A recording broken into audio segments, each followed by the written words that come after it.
we allow man good some exceptions. Dili man absolutely wala. Gihimakak ni Dr. Gerardo Aquino, hepe sa Vicente Soto Memorial Medical Center kun VSMMC, nga dili na magpasud ang maong tambalanan ug tigbantay sa mga pasyente.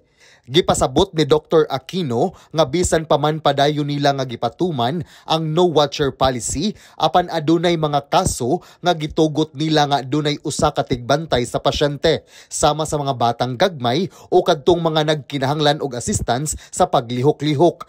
Ang pulisiya sa Soto nga no watcher policy nagsugod kaniadtong panahon sa pandemya sa tuig 2020 aron malikayan o mapugngan ang pagkuyanap sa sakit nga COVID-19. Tungod sa pagsulod guwa sa mga bantay. Sa pagkakaron ang mga bantay sa mga pasyente nga gitugot sulod sa Vicente Soto dili usab kini basta-basta tugutan nga mogawas sulod sa hospital tungod kay basin magdala kini og sakit nga COVID ug makatakod sa ubang pasyente.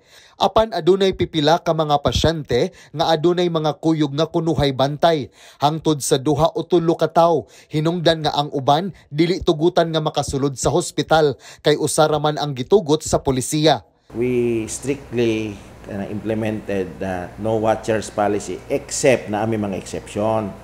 Mga renal patients, katong mga pasyente nga critical nga dili sila kaya nga daily nilang activities, mga pediatric namo nga kinahanglan na ang mga nanay amo nang gi-exempt. Because of that protocol di namo gani sila i-allow gipagawas, so we provided them with all meals. Karong adlaw sa hapit 750 ka pasyente nga anaa karon sa Vicente Soto, 424 niini ang adunay bantay o kapin 50%. Ang normal nga kapasidad sa Vicente Soto dili gani moabot sa 500 ka mga pasyente. So if you have 750 patients, times 2 lang na duha ka watcher, 1.5 plus the patients themselves, 2,000 ka pin. Karon huot na gani mi because as I said, naa magud pud tay COVID ug non-COVID. Gusto man namo i-accommodate, that's why we went to exceptions kay we really want to help also. Pero kung muanhi ka 5 mo ka buok, di pud pwede.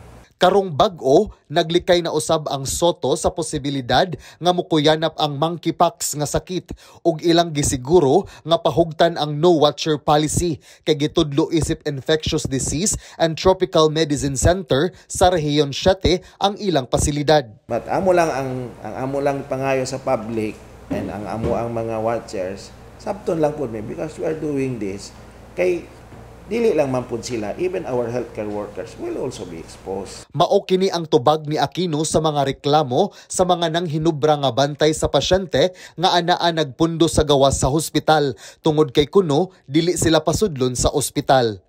John Granada, Balita sa Sugbo.